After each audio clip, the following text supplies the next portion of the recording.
Yeah, good afternoon. So my name is Maarten van Aalst. I'm director of the Red Cross Red Crescent Climate Center, which is one of the partners for resilience. So that's the alliance I represent here.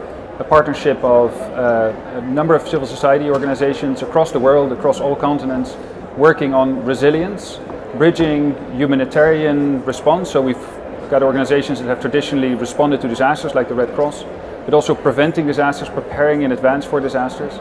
Organizations working on local development to help local people get more resilient to shocks and stresses, as well as working on ecosystems, so trying to create a local environment that helps us deal with shocks and stresses better. Yeah, climate resilience, it's an awkward word that doesn't translate well into many languages.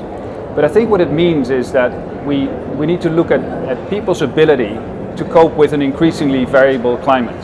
So we've been talking about adaptation to climate change, which is also fairly abstract. It sort of suggests that you look at what's changing just due to climate and you try and deal with that change.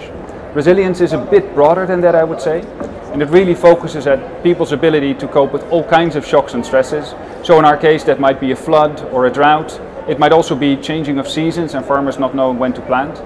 And the idea is that by making them resilient, they're able to better deal with all those shocks and stresses and actually, on the one hand be safe because we're trying to reduce humanitarian impacts, but on the other hand be prosperous and have good economic development.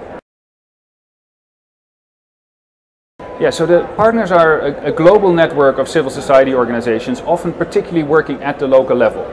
And the Alliance has already been operating since 2010 and has been working across 10 countries.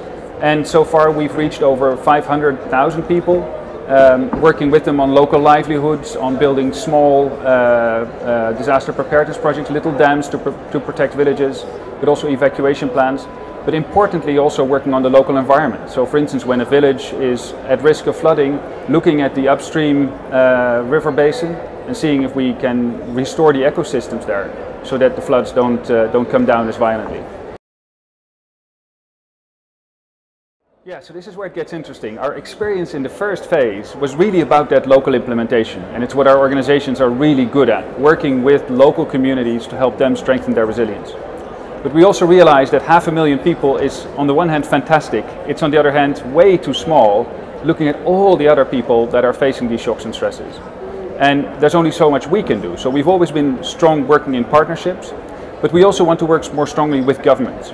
So we have already been working with local governments in many cases, local mayors, district governors, but we're working increasingly also on getting these themes integrated into the national adaptation plans, for instance, and recognized in the global adaptation goals of the Paris Agreement. So that's basically where it comes down to. We've got a Paris Agreement with two pillars: mitigation to avoid risks from getting out of hand in the long term, and adaptation to deal with the risks that are changing today already. And our contribution, Partners for Resilience, building resilience locally, is a key component of that second pillar of the Paris Agreement.